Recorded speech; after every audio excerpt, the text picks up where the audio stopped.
We've explored decision-making, we've explored relationships, we've explored evangelism. Let's shift our way now into cross-cultural discipleship. And this is going to be in two different lectures. The first one is going to look at discipleship in light of the cultural values that we've examined so far in the class. And the second one is going to look at discipleship in relation to what I call the social dimension, and I'll explain that when we get to that lecture. What about high context discipleship? And so some of the ideas, we've looked at some of these already before when we dealt with high and low context. Expressive verbal self-expression is either discouraged or not anticipated, but attending to nonverbal communication skills will be encouraged.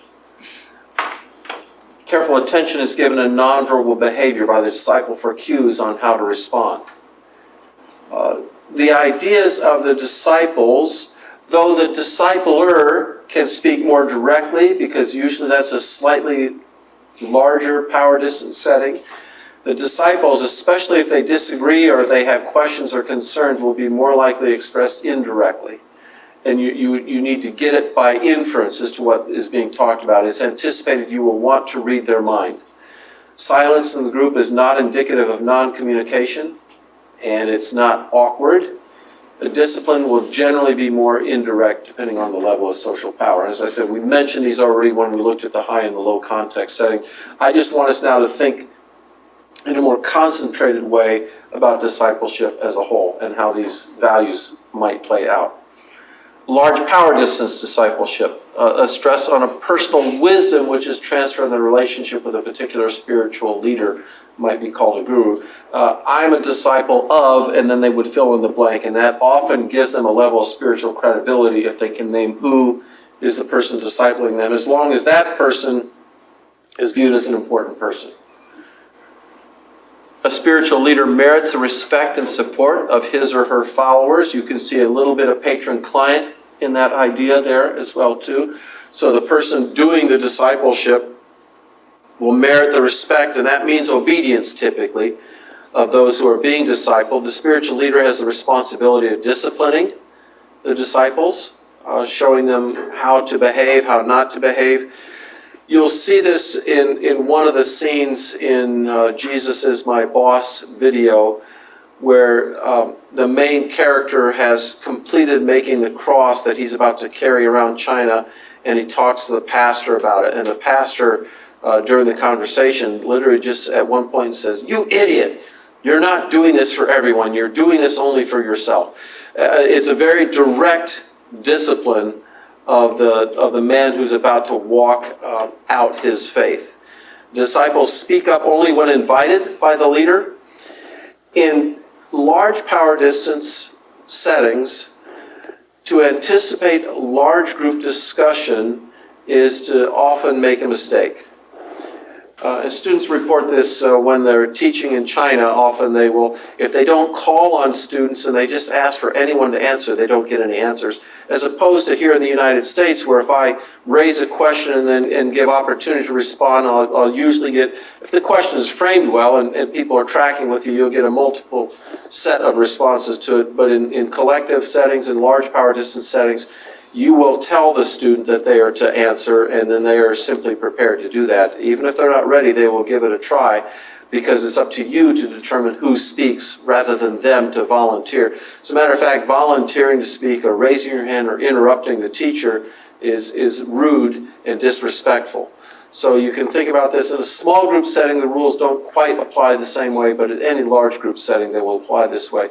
So if you're going to do discipleship in a large group setting, you're going to have to be ready to split people up into groups, smaller groups to discuss issues, and assign each group a secretary whose job will be reporting the discussions to the larger group.